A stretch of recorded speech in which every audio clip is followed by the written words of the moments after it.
Hi. Thank you. So a little bit about my background. I have master's in exercise phys, doctorates in metabolic physiology, so I specialize in metabolism and how your body uses fuel during exercise. So whether it's carbohydrates, fats, proteins, generation of ketones, and I teach that. I also teach at San Diego State, wherever Kyle is. That's what I'm teaching this semester, is like the biochemistry of exercise and how our body uses fuel. So I have a strong background in that. And then all my postdoctoral and clinical work was in integration of the whole system prior to coming to the military 10 years ago. So I'm in Warfighter performance. You can barely see it, but this is actually a picture of a couple of my divers at the USS Arizona in Pearl Harbor with the flag. They swim down there and do a lot of work on that. So I'm going to kind of approach this talk actually just talking about athletes a little bit. This is my disclaimer. And really, what is an athlete and how people define athletes, because in this world it's changed quite a bit. And you know, like I had an argument with my 14-year-old son that there's these electronic athletes. I'm like, that's weird to me. But these, you know, they do have coaches, they have nutritionists, they do all this stuff. But for me, like I'm old school. Played sports my whole life. I love Joe Montana. He's like my favorite football player ever, so I'm always going to put Joe up there. But really on how we define athletes, and so that's what I'm going to get into with you guys a little bit. I'm talking about the difference between athletes and soldiers because, sorry to Nate, I hate the word tactical athlete. I despise it, and the reason is because I work with warfighters every single day, and they're definitely not the same. What the demands are on our guys, you can even just see between what they wear, what they have to, how they're trained. They don't get help. I don't want to say they get yelled at. They're getting more of a different type of motivational tactic, I guess. But the performance demands, their stress demands, everything is very, very different than you would see in an athletic situation. From nutrition to hydration gear, I like John talking about the hypoxico altitude tent. We did studies on that years ago at the Olympic Training Center in San Diego. And also when it comes to this concept of absolute versus relative loads, which some of you guys I'm sure are very familiar with. But it's something that our guys in the military are always dealing with absolute loads. For example, a lot of my infantry, so I work with two main groups. I work with the infantry Marines at Camp Pendleton, and then I work with Naval Special Forces, both actually in all of them, San Diego, Virginia Beach, and Hawaii. Mostly I'm in Hawaii working with what's called the SEAL Delivery Vehicle teams, and that's where I'll be next week with them, also surfing, Kyle. So I always make time to go surf. But they carry absolute loads. So for example, some of my infantrymen, they carry between 45 to 95% of their body weight during training, depending on their size. Because you might have a mortar man that weighs 135 pounds, but he's carrying a kit that's 85 pounds, plus his base plate on the mortar, which is 30 pounds. So suddenly you start stacking all this weight. Their weapon is another 12 pounds on them, and then they're still expected to do the same job as a 200-pound infantryman. So the absolute load that's placed on them and that workload that they're doing every single day is very different. And so that's something that's one of the biggest differences that we see within these guys. And in general too, I think there's also a misconception that I want people to be aware of. We have conventional forces and we have special operations. And conventional is your standard Army, Navy, Marine Corps, Air Force. And they're actually just this year, the Army's launching what's called the Army Combat Fitness Test, which the Marines launched back in like 2009-ish, I want to say, 10. And they're really bringing in all these components that you can see in the middle. Strength, all different types of strength, aerobic capacity, anaerobic capacity, power. They're starting to integrate a lot of the concepts from sport to better test our guys to make sure that they're operationally ready. Most people currently train to the task. So they have these annual fitness tests. The guys know that they're going to be tested. So you'll see them. I see them at our base all the time. Every year, they're just suddenly running because they have to run like a 3-mile test. They don't train all year, and then they get out and they go run just to pass this test to get, to do that. That's conventional. On the special ops side, it's a lot different. There's a whole different training process. There's a whole different selection process. So some of you might see like the SEAL Fit PRT, SEAL workouts and stuff like that. That's a very, very minor piece of how those guys train. What you're seeing is how they're training for what's called BUDS. So they have a 10-week boot camp, then they go to an 8-week what we call NSW prep, where they're basically being strength and conditioned. Then they come down to San Diego and they do 3 weeks of an indoctrination where they're actually introduced to the ocean, because believe it or not, a lot of SEALs have never even seen the ocean prior to coming into the military. Then they go through BUDS, which is a series of different phases. So what a lot of you see in the media is that first phase of them going through training, and that's their selection and assessment phase. So bottom line is it's a very, very long process, and their training is extremely different than what we see with athletes. They've just built in some cognitive testing, so we'll talk a little bit about that later. But in general, the whole pipeline is very different than how you would train an athlete.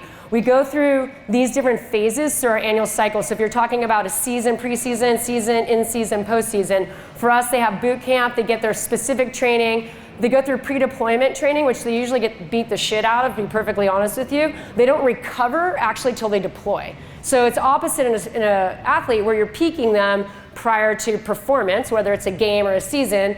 A lot of times our guys are actually trashed prior to going into deployment, then they actually recover during that deployment because they're away from their families, which sounds awful, but it's like they're away from the stress of their wives, their kids, all the other duties that they have to do in their life, and they can actually just focus on their job and their mission and what they need to do while they're away and take care of themselves. And then post-deployment.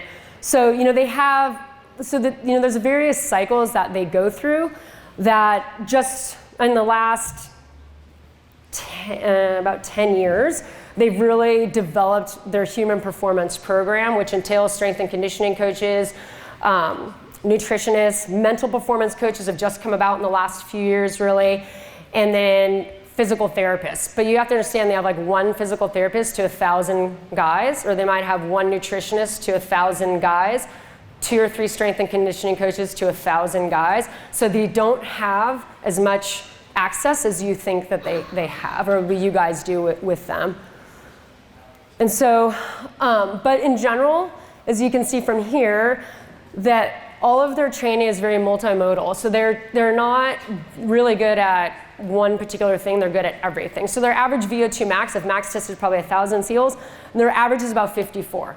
So they're okay, they're average. They're not Alberto Salazar's, they're not marathon runners, right? And they're not very slow, but they're in the middle of the road there. They do have a lot of power. They also have a lot of flexibility and a ton of agility. So they really have to be able to do everything to be functional as well as tactical. So they're not just training for physical performance, but they're training to be able to do their job, which is maybe humping into a location, 20 miles before they dig in, do some kind of reconnaissance before they go down, take down a village, or if they're gonna go rescue a hostage or whatever they need to do, they have to be able to get there and then also then perform whatever action on that they need to do and then get home. So it's a very different process on how they're trained and what they're trained for. So they have to be functional, they have to execute their mission and be tactical at the same time. So they're evaluated not just on their physical performance, their mental performance, but mostly on their tactical side, which is where a lot of the movement patterns, like we do a lot of work in the tactical stress space, close quarter battle, learning how to,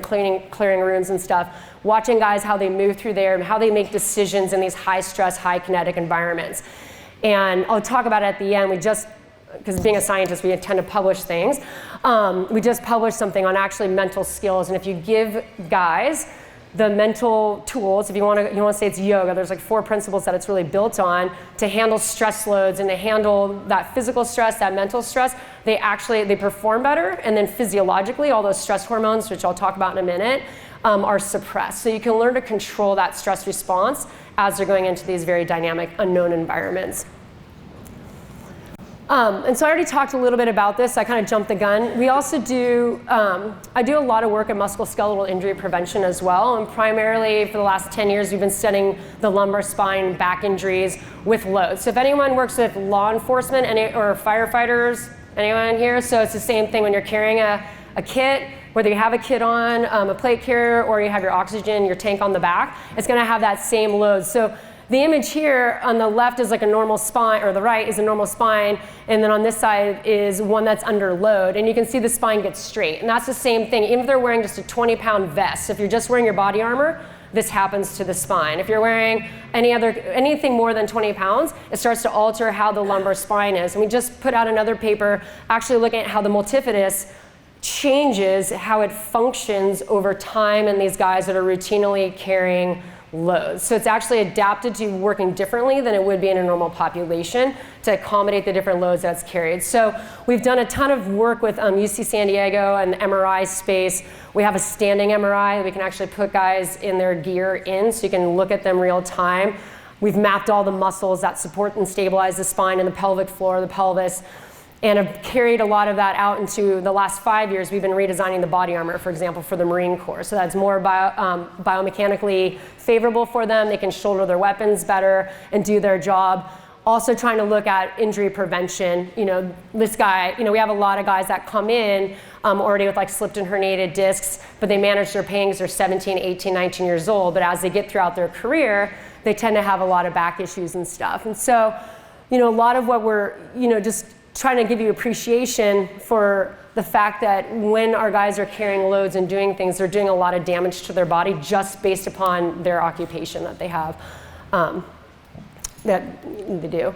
So for us, when we define performance, this is something coming back to the athletes, is like, how do you define performance? For our guys, they're not winning gold medals, and yes, the difference between 0.2 seconds is the difference between a gold medal and last place. For us, it's latency on a trigger pull. 0.2 seconds latency on a trigger pull is the difference between life or death. You getting killed or you shooting someone. And so everything has to be put in that context. And when you're looking at speed, performance, power, strength, whatever it is, we need to contextualize it where they need to go kill bad people so we can sit here and be safe. We don't really care about gold medals and stuff. And so it's just it's a whole different concept on how you train or work with these guys, and then how you take what you know, for me, especially knowing the body, and then translate that to something that an operator can use every day.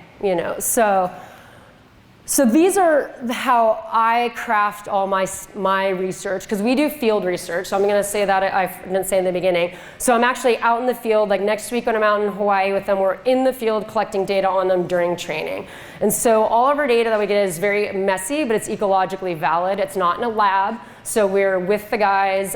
We kit them up with, I do blood, urine, saliva, heart rate, skin temps, core temps. So we kit them up with everything that we need them to do or wear, and then send them out. But really what I'm looking at, I don't know if this is a pointer on it, as I look at all these factors, and these things all relate to how you train athletes as well. It's like, what are factors that affect performance? It's training, how you train them. Sleep is a huge issue we have in the military, is poor sleep. Nutrition, environment, and then all these factors kind of weigh in. I do a ton of work on hormone imbalance. I measure testosterone, cortisol, DHEA, growth hormone, IGF, all the thyroid hormones, all the inflammatory proteins on all my guys every 3 weeks so that I can monitor how they change with their training cycle. We haven't put any of that information out there yet because we're trying to establish new normal ranges for performance outside of medical. So if you go and say, I have low testosterone, that's a big issue. But is it an issue for medical or is it an issue for performance? And so we're trying to get out of medical and get into performance factors. What are those values need to be at? What are those ranges to keep them healthy, to keep them recovering, keep them strong, keep them performing?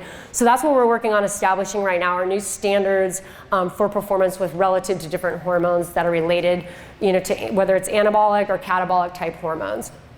But the bottom line is you have all these stressors that affect how they perform. We have a lot of, we're doing a lot of work now in blast. And so again, similar to what John and Kyle were talking about with brain injuries, blast exposure. And it's not even just being blown up like everyone thinks, or we firing Carl Gustavs, which are the big shouldered weapons, but even just repetitive heavy weapons firing, 240s, 50 cals, if anyone's ever shot them, you do I'm not a very large person, so I have a lot of kickback from the weapon, and that over time, all those subconcussive insults, the same thing with football players. My son plays football too, and it's all that repetitive hitting of your head. It's not the big insults. Everyone focuses on the big insults. It's actually all the little insults that are really cumulative, that really impact the brain, and then develop into pathophysiological changes that lead to behavior changes. So when you start seeing behavior symptoms, then you have to work back and look at what happened, what's underlying that changed it.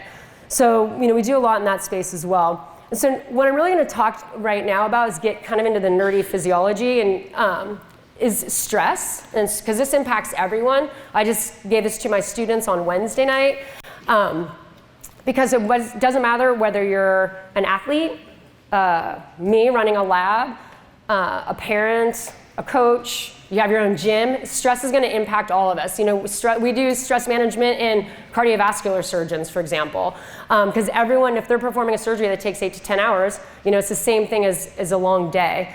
So I'm going to talk a bit about this because I think most people don't understand that there's two systems that regulate stress. Everyone's usually focusing on the sympathetic nervous system, and which is blue here, and then red, which is your HPA axis, which is your hypothalamic pituitary adrenal axis. You can even add in thyroid there. You can add in testosterone or testes, which is what we study a lot of. And this is how we regulate fight or flight. And there's two distinctive pathways.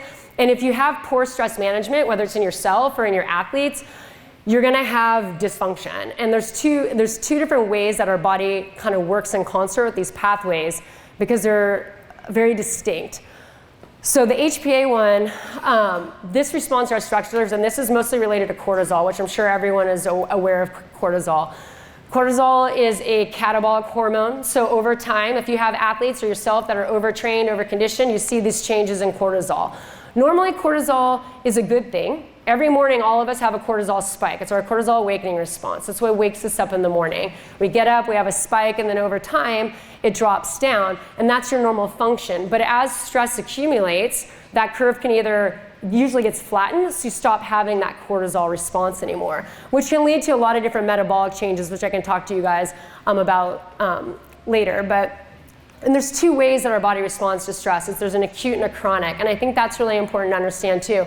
Because with chronic stress, which a lot of us have in our daily lives, is that we can either get habituated to it, we can upregulate our response, we can downregulate our response, and then we can also blunt it, which is when we get dysfunctional. And everyone can get dysfunctional. Athletes, military, firefighters, law enforcement, anyone that has a high stress job or a lot of training, professional athletes the same, you can have a blunted response, and then you're not going to have the normal physiological reaction that you would expect to have or need in times of fight or flight. So cortisol also regulates fuel. So most of you, I don't know how much of you know about it, but it helps break down our fats. So it provides fats for fuel. It also breaks down our proteins. So you go into an acute rhabdomyolysis, whether you realize it or not, acute protein breakdown, because those amino acids then go to the liver to make sugar. Okay, it helps make ketones, for example. Helps to increase blood glucose so that you actually have fuel to fight or flee if you need to. Here's just an overall picture on everything that cortisol does. I'm not going to get into the details with it, but it alters your immune function. So if you ever have athletes or people or us in our military that are going, and then they're sick a lot of the times because your immune system becomes compromised when you have too much stress.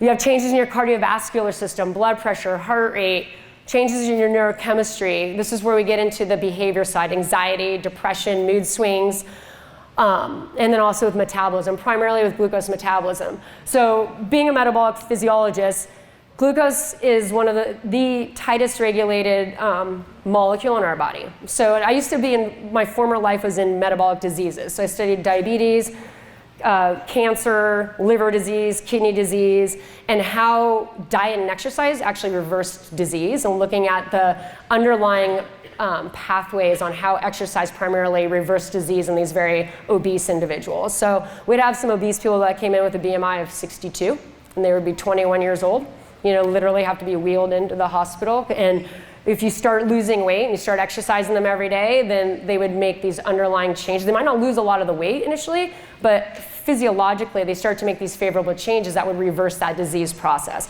So a lot of this has these big domino effects. But going back to, continuing with stress, something we use in the military a lot, and you guys do this in your daily life, and you might not realize, is the OODA loop, and it's how our brain processes. And it stands for you orient, you observe, you orient, you decide, and you act. So you're observing whatever stress is coming at you. So we use fear a lot, or a threat. Like for a guy that's stacked up at a door and he's about to breach, he might not know what's on the other side. Is there going to be a threat right when he kicks the door in? Is there going to be 3 threats? So there's this fear detection that goes on. Or you can look at a marathon runner. I used to run marathons. I do ultra distances now, but when I remember running, I think it was a Boston Marathon, and in the starting corral, the gun goes off and people pass out. It's a fear response, and so they take all that time to train and get there, and then they drop in the corral before they even get out the door. And so that's like fear detection. So you have that immediate, like your brain realizes that there's a fear before you even realize there's a fear. It happens it's called your amygdala. And then it initiates this stress response, which cascades down, ultimately leading to cortisol release.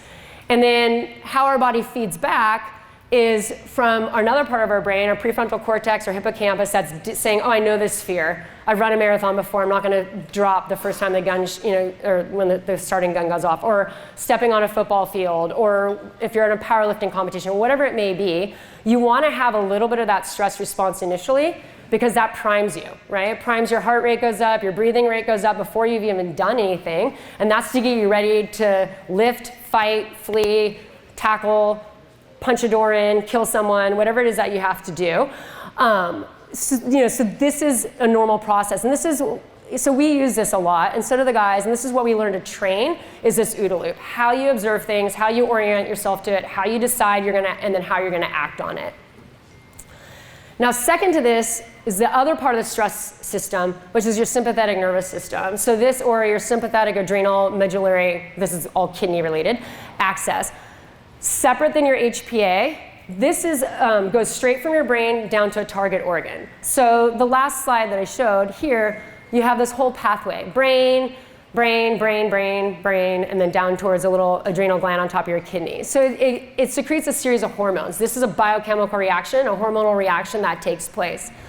When it comes to your sympathetic nervous system, it's direct brain to heart, direct brain to kidney. So it goes down what are called your efferent nerves, your nerves that feed your muscles. So it's a direct action. This is more of your innate system.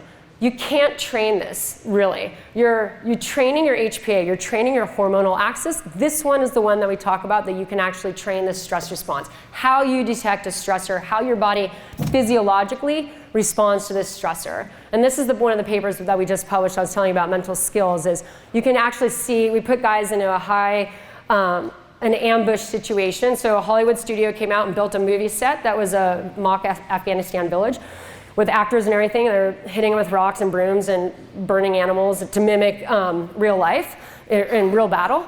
And some guys got training, some guys didn't get training. And then we measured blood, and you can see the guys that had training on how to cope with stress saw an attenuated physiological response. They were able to reduce the hormones that were secreted, but they still performed really well. And that's the biggest thing. You want to be able to perform well with a less of a response on the hormonal side.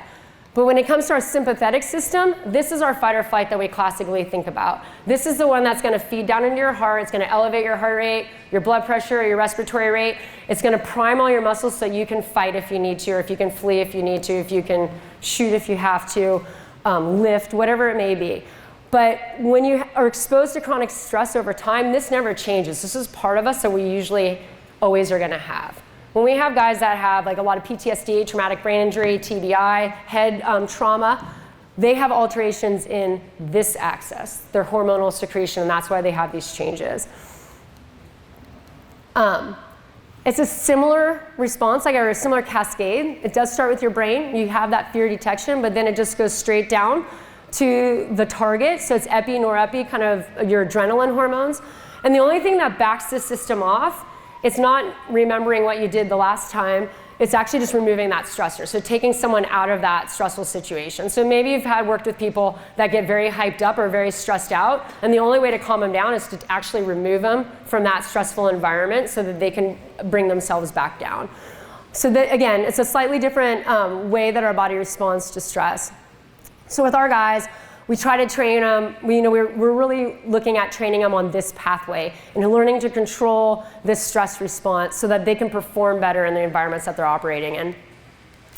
So coming back to performance, again, this is mostly going into combat and tactical performance, because when you have poor adaptation to stress, it's going to negatively impact your ability to think, perform, which is going to negatively impact your team, which can impact the mission. It's the same thing if you're working with a team sport. If you have one player or a few players that are poor adapters to whatever the stressor is, it's going to negatively impact that team. So our guys are in fire teams, maybe four to 6 man teams. And if that'd be the same thing as like a basketball team, for example. If you have 1 or 2 bad players on that team, it's going to impact everyone. And to the comment earlier that Kyle and John were talking about on why some teams perform better than others, I see this all the time with my platoons.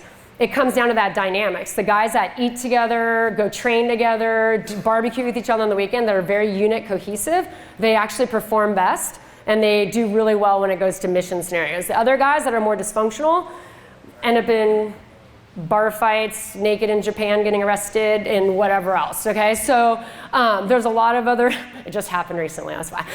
So I'm like looking at the news like, oh, those are some of my guys.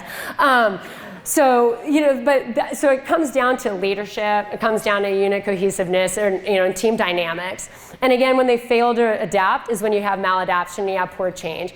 And this is a general curve that we always use where you want to be in an optimal stress load. If you're too not primed enough, you're not going to perform well. And this can be related to anything. If you're a surgeon, if you're an athlete, if you're a warfighter, like me as a teacher, I also teach. If you're too calm, we say calm as a cucumber, you're not primed to fight. If you're too amped up, then you're not primed. You're going to make a bad decision. You're in a zone. You're in that blacked out place where you're tunnel vision, and you're going to take off someone's helmet and hit them in the head, right? Versus throwing the helmet. That's the difference there. You want to be in this optimal arousal zone. So it's how much arousal do you need in order to perform? And it's that fine line, and it's going to be different within every individual, every athlete, every warfighter. You have to find what's that sweet spot for each individual person, and then collectively pull it together. So we in the military use this. It's based on marksmanship, because everything we do is mostly based on marksmanship for performance. At the end of the day, if you can't shoot and kill someone very accurately, then you're going to be dead, right? And so you have we use what they're called Cooper color codes, but I've made it more general. So if anyone wants to look at this sometimes, it's the same as just being like unaware or unprepared. This is white, you're too relaxed, versus being black, where you can fail to adapt, where you're irrational, you can't make decisions, you have adrenaline overload. We like to operate in orange and red, where you can maintain your awareness, you can focus on that threat, you can go in and do what you need to do, you have amount of adrenaline that's released, your heart rate's up, your breathing rate's up, you haven't lost your fine motor skills. So there's a difference between losing your fine motor and your gross motor. And so in this orange space is where they can maintain that amount of skill that they need to manage their weapon, or my guys that are diving, be able to escape their vehicle that they have to and survive. So it's just a different way about thinking about performance. It's all related to heart rates. So if you guys are working with athletes, you can just monitor their heart rate over time, or you monitor, I'm not a huge fan of HRV unless you're measuring it every single day, because it can be very misleading unless you're measuring it every single day. But you can monitor people's heart rates, and you can set their heart rate zones to figure out where are they at an optimal stage, and then retest them. So we do this with our diseased individuals, for example. We retest them every 4 weeks on the VO2 max card, because we always had to upgrade or update their heart rate range that they need to be in an optimal intensity, so that we could see weight loss or changes in performance or whatever we're looking for at the time. It's the same thing with our operators. We take a group of guys, we monitor their heart rates as they're going into different house clearings, house runs, so we can find that sweet spot where we know they're making good decisions, they're performing correctly, they're shooting and killing their targets within 1 or 2 shots, and they're getting out in a certain amount of time. And then you can set that zone, like, hey, you guys need to be operating in this zone, this heart rate range. It's something easy that everyone can look at and do. And if they're getting out of that zone, then they go back to their, hey, take a deep breath, do whatever you need to do to calm yourself down, to get yourself into that zone so that you can perform really well.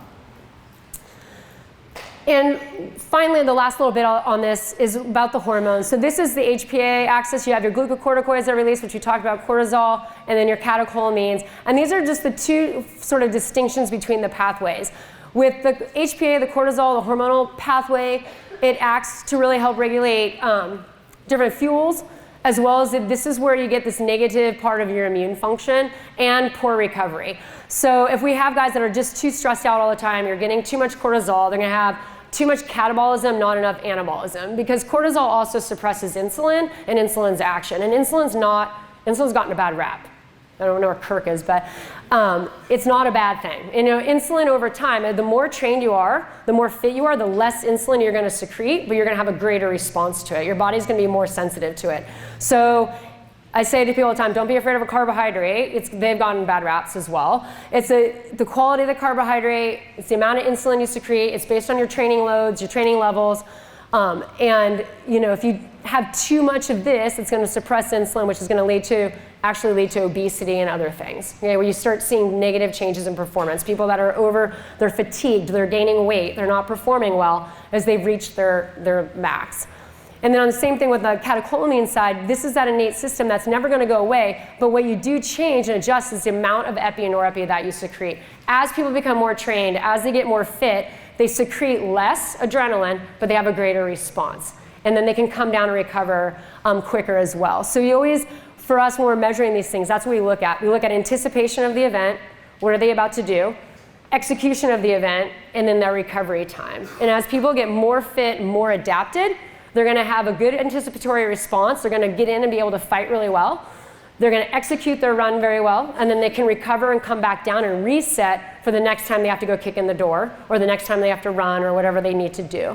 So that's, part of what we're looking at when we're looking at a lot of these physiological stressors, is how they go through those 3 different stages: anticipation, execution, and recovery, and mapping that constantly. So again, going back to this slide, I'm just going to quickly go through each of these and talk a little bit about them, because they impact athletes, they impact military, and kind of just discuss with you some of the differences that I see. So one with physical training, when we're talking about the difference between sport and military, the biggest thing is that, in sport, you can periodize programs, you can make it very specific. I think Kyle said it. When we grew up, because I grew up in Pasadena, not far from him, we were always out playing multiple sports, surfing, snowboarding, skating, mountain biking, climbing, running, hiking, whatever. And it was very multidisciplined. We've moved into this age of very specific stuff. So my son also plays baseball and football, but we have a lot of friends that their kids only play one sport. It's the same thing, where I'm like, no, let's surf, let's golf, let's do this, let's do everything, because it's that cross-training aspect. If you're an athlete, you're an athlete, right? But we've moved to this very specific kind of way of training. Also, athletes have a lot more time to rest and recover, and they have a higher ratio of coach to athlete. With us in the military, I already mentioned we have about a 1 in 1,000 ratio. So you can imagine, as a coach, how much of an impact are you really going to have on 1,000 athletes? Not much, right? It's very hard. Their training cycles are very variable. Their training days range from 8 to 12 hours, and that's just training. So I was out in Hawaii last month, and they're like, oh, we'll be back in a couple hours, or we'll meet you at this spot.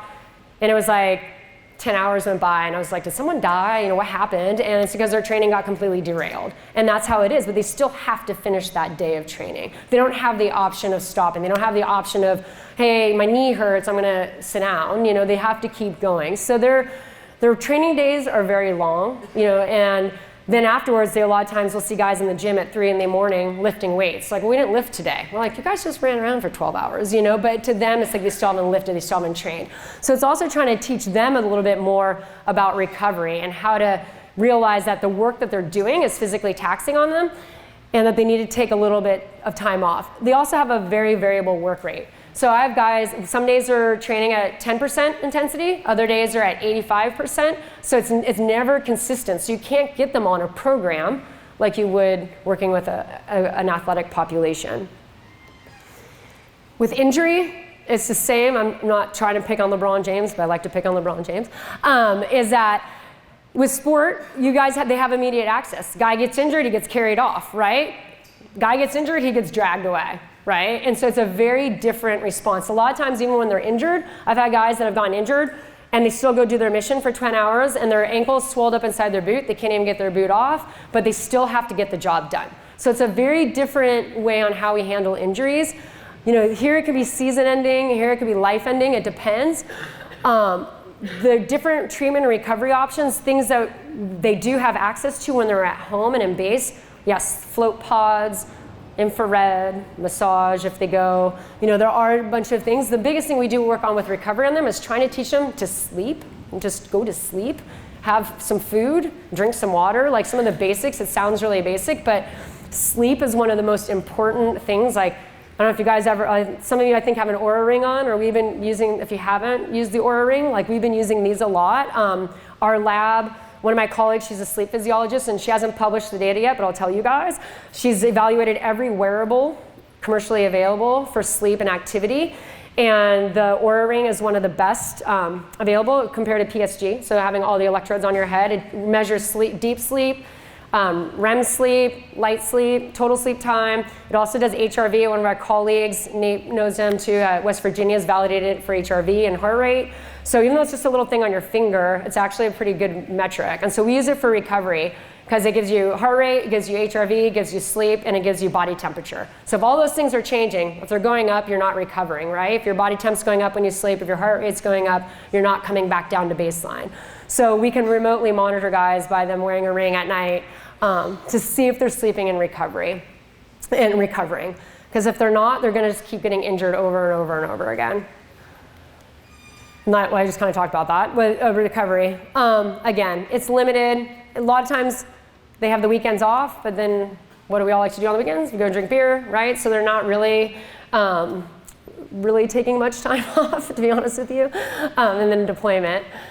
And then this, again, brings back to sleep. Which, again, in the athletic environment, they have the luxury. They travel. I see this a lot. We talk about this a lot with our some of the athletic teams that we do work with on the back-to-back games, the travel, the transcontinental type flights, sleeping in different beds. They do get burnout. With our military, it's the same though. They're traveling multiple different time zones.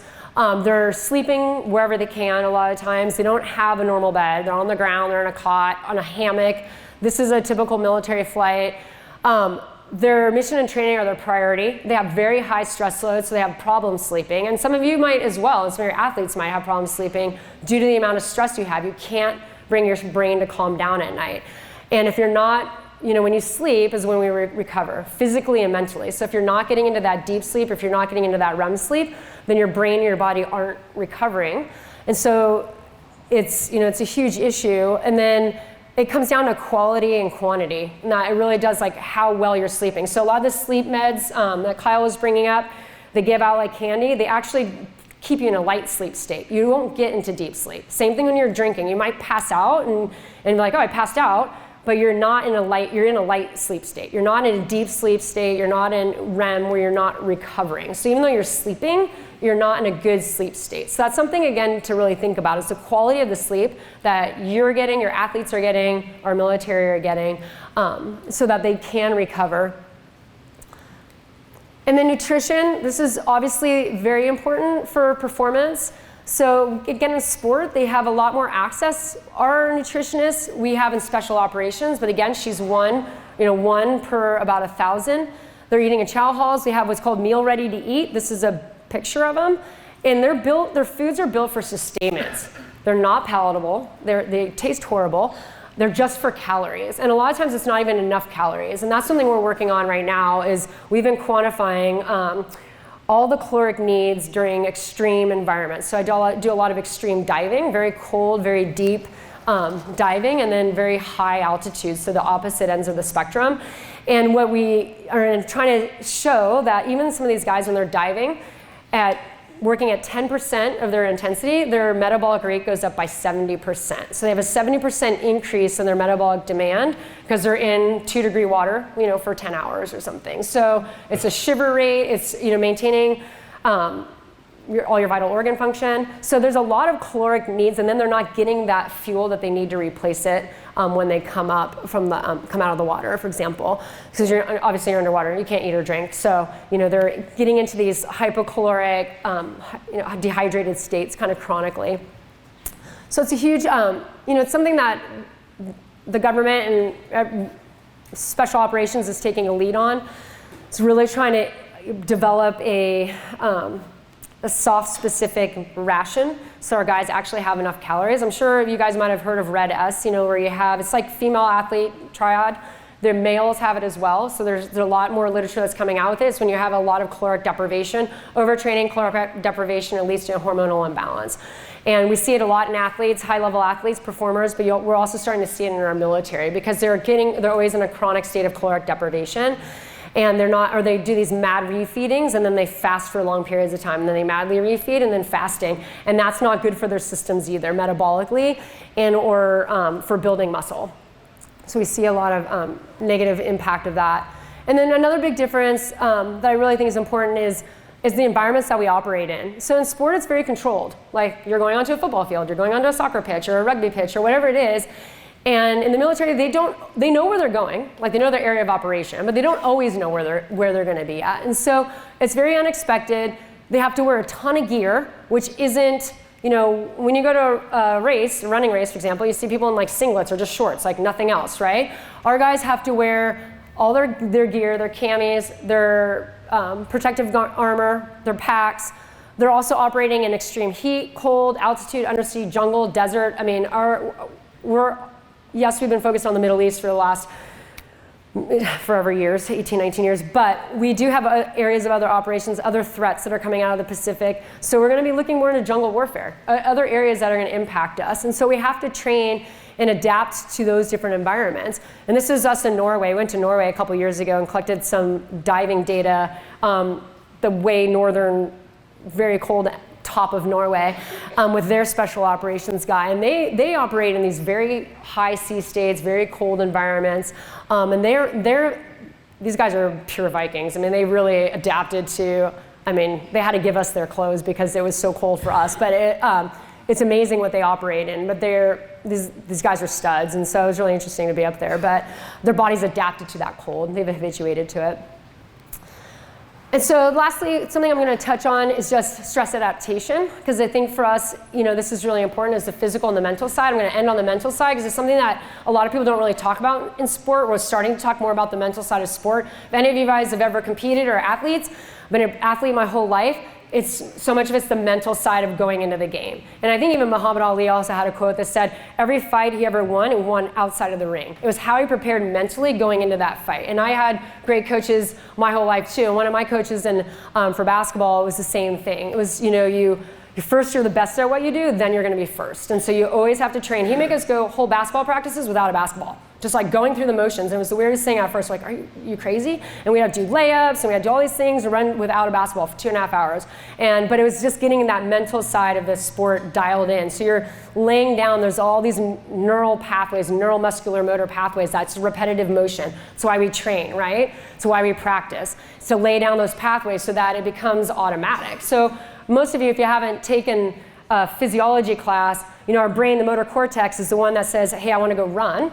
So it's telling you to go run and all those muscles to activate. But as you start to run, it becomes rhythmic, the brain gets cut out, it starts just going through the spinal cord. So then all you're doing is that reflexive motion is going until you make a change. And that's why we change when we train people. If you do the same thing over and over, and I used to train people years ago, and you get those clients that come in like, I'm not making any changes. It's like, well, they're doing the same thing. That's why they hire you, right? Is to change up their programs. That's why we adapt. That's why we change things up. Is so you're switching those neuromuscular pathways that you're activating constantly. And you can even change it by the environment that they're training in, or throwing a stressor on them that they're not used to having that stressor placed on them, in order for a different neural pathway to activate. And so it's the same thing within our muscles. We rely on, like, I'm a runner, but I cross-train with cycling and rowing and everything else, because then when my running muscles fatigue, it's the same muscle group, it's different fibers within that muscle group, then the other ones can pick up the slack. And that's the whole point of how we cross-train. And that's, and why we adapt to those stressors and constantly changing. So, on the physical side, this is the loop that our body goes through a lot. Our brain, like I said, is a central governor. We go through all these voluntary emotions, which you don't realize, that are conscious and subconscious, like I want to run, or I want to do something, I want to run into the fight. And then there's also the part on the pain.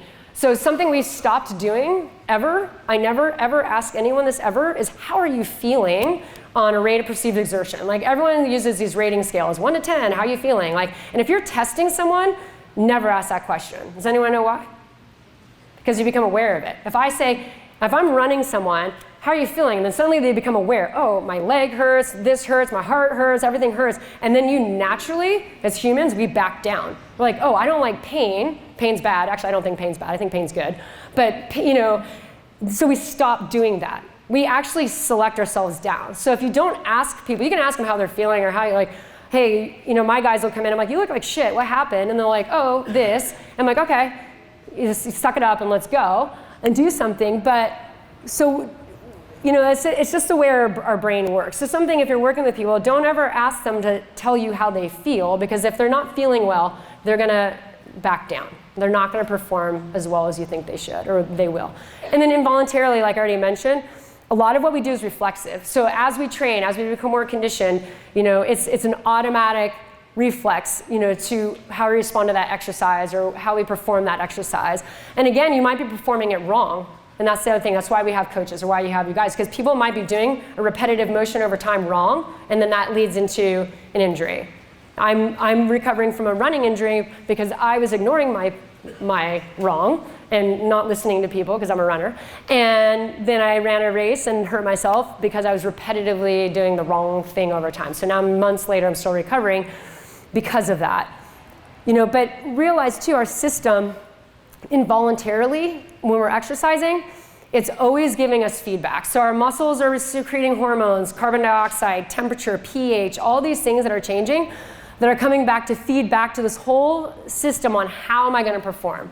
Am I going to go at it really hard? Am I going to back off?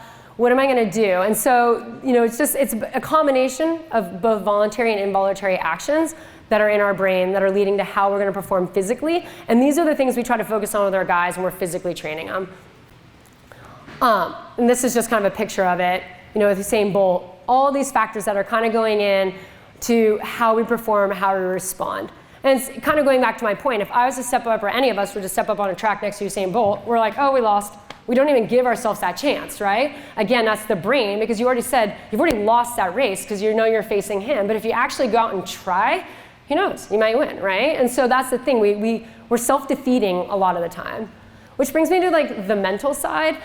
And this is something that we've been working on. We developed a cognitive marksmanship, because our guys don't like taking tests on computers, they like to shoot things. So I developed an indoor shooting cognitive test. It's just basically go, no go, reaction time, all your kind of things that you would test on the cognitive side, simple attention, sustained attention, working memory, and they just have to shoot at objects. But we're really trying to get at what are the mental skills that are required for performance, and getting them to understand this so that they can perform well in operations, but then when they go home and their kid's screaming, their wife's screaming, whoever's screaming, they can not do violence at they can control themselves. And so we're trying to teach a lot of this on how to take the skills they learn on physical training on the mental side and then basically translate it out to other elements of their life. When it comes to sport or military, it really has to be contextualized. So you have to figure out your athletes, whoever you're working with, what it is that's going to resonate with them. So we have primary principles: visualization, goal setting, arousal control, body breath control. So all those four are the four pillars that are kind of there. You just have to figure out which pillar someone's going to recognize and resonate with them. It's really hard to quantify how effective it is unless you put someone into a stressful situation and see how they perform once they're in that stressful situation. But some things like these are kind of what we're aiming at when we're teaching these guys, is that, or for you to realize too, is that these skills are trainable, and you can train them, and you can learn to control that stress response, that hormonal response that's going to lead to some kind of action. And that's the whole goal of when we're going through these mental skills. And a lot of us have them in us, we just don't know. If we've participated in sports and you've had good coaches, they've ingrained these skills into you already. And a lot of times people don't realize it. I'll say, hey, what do you do to calm yourself down? And my medics might go through their MARCH acronym, which is like massive bleeding, airway. They go through whatever it is. Some guys go through their weapon handling. It's like, what do you do to calm yourself down? What's your form of meditation? Because you don't want to, they hear meditation, you say, oh, I'm going to do yoga with you. They're like, yeah, okay, whatever. I'm not going to sit there and breathe. But they don't realize that it's just trying to teach themselves to calm themselves down and get them into a better state to perform. And really that comes into this concept, interoception, which is that body breath control. It's you understanding you and your own environment, meaning your own body environment, and how, in recognizing those physical and emotional cues to calm yourself down or to hype yourself up. And we all, as athletes or as coaches or working with the military, this is something we try to teach them, is how to recognize when they're about to fail, or how to recognize when they're not going to perform, and then they can correct themselves. Like I saw a quote the other day that said something to the effect of, did you really have a bad day, or was it 15 minutes of a day that you then spent the whole rest of the day going over 15 minutes that was bad, and then it made your bad day? It's like, the quote at the end says, like, you own that shit, own it. Like don't let it consume you. And that's a lot of what we're trying to teach our guys, because it impacts performance, however you want to define performance. For us, again, or anyone that works in law enforcement or firefighting, anyone that has a job that they could potentially die in, it's very critical for them to to learn to tap into this so they don't make a poor decision. They don't shoot the wrong person. It's a toy gun versus a real gun. It's whatever the situation may be.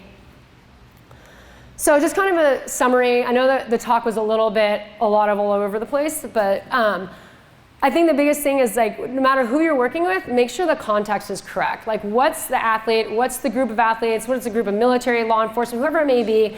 Contextualize what it is that you're doing with them. Don't take the blanket approach, okay? We can all go and get certifications and do whatever, but then you need to teach respond to each individual depending on how their physiology is or how their physicalness is.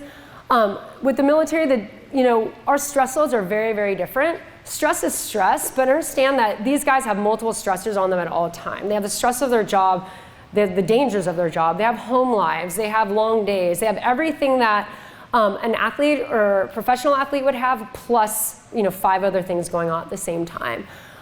Training isn't compatible really with the type of work we do with athletes.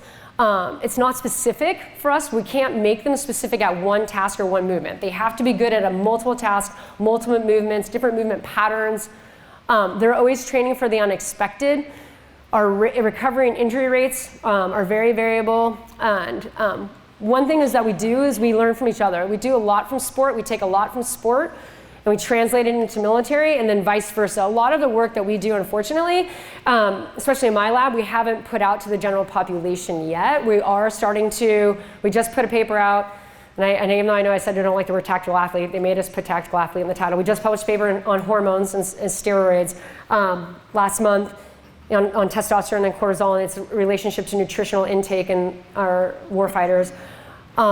Same thing with the muscle groups, multifidus. We just published that, and we have the paper on mental skills that's coming out as well. So we do try to get our information out to the public. A lot of times it's hard to translate it back that direction. But we do try to learn from each other, so we know. But that's all I have. But if you guys have any questions, let me know. Yeah, 2 questions, 2 pointed questions. 2 pointed questions. Not a life story. Okay. Where's my question? Anyone? There's one. Anyone's? I see a hand. I see one there. I'm not. Sir, you can sit down. You with the text. What was you saying? Oh, question. Doc, good talk. Is there anything you guys are thinking about doing kind of for long-term follow-ups, right? Because the war's been going on for a while, so this has been happening for a while. Mm-hmm. There's people who've cycled in and out now. So is there anything on your guys' agenda, near future, to kind of get some long-term follow-up to this stuff to see how these changes change when they cycle back to civilian life, or if they are permanently affected, or anything like that? Yeah, no, yes and no. So unfortunately, especially I'll talk about traumatic brain injury, brain health, and stuff like that. Unfortunately, it's only been in the last few years that it's really come to light. A lot of it, I don't say from junior SEAL, but a lot of we've had, on average, we have a lot of suicides in the military related, and they tie it back to PTSD or traumatic brain injury or brain health. So brain health has gotten a lot of exposure recently. So, but the unfortunate part about it is we're getting guys that are already broken. So I'm getting guys that have already been in the military for X amount of time. And so since 2014, so for 5 years now, I've been fighting to get them at boot camp if I can get a clean baseline, so then I can follow someone throughout their career. It's just then the pushback is really like, well, what if we find something wrong with these guys? I'm like, well, we're on the research side, we're not looking for something that's wrong, but let's start documenting so we can see, because we know, like from 2012 to 2015, I validated all the physical standards for Naval Special Warfare and Army Special Forces. And so basically I went through every physical standard, their runs, their swims, everything they had to do, and the Marine Corps, because they rescinded the ban on women fighting. And so we had to make sure all the standards were good. And part of in that process is we realized that we're measuring a lot of broken people, but they didn't want us to correct anything because of that. So with my studies, I have been following some guys longitudinally, so we're trying to look at that cumulative stress load and how that's changing over time. But it's slow in coming, so unfortunately, yeah, so. Got time for just one more, if anybody's got a burning question. All right. You, sir. You can shout. Hurry. Ooh, crossbody arm swing. So for the stress management, things like meditation, things like that, what's been the best thing that you've given people to do? Well, it's going to be variable for each individual, but the basic principles were arousal control. So it's breathing techniques is really what a lot of what they've been focusing on is different types of breathing techniques. And so there's a whole bunch of different ones out there. So it's hard to say which one, and every community is different. So there's some guys that wanted to bring in, they bring in these specialist kind of people but most of it comes down to breathing techniques, visualization, goal setting. So some of those basic practices, they're just giving the guys the tools and putting it in their toolbox. Like, hey, you need to do this because everyone is different. Like, I can't sit still to save my life, so you can't sit there and tell me to meditate for 5 minutes. I might kill myself. But I do yoga every day, and so that's my moving meditation. So I think it's really important but a lot of it comes back to the breath control, and that's something we try to teach our guys, is that if you can control your breathing, because then you're going to control your heart rate, then you can calm yourself down. So we try to focus on breath and breathing. Killer talk. Let's all thank Dr. Thank you. If you have any questions, ask me later.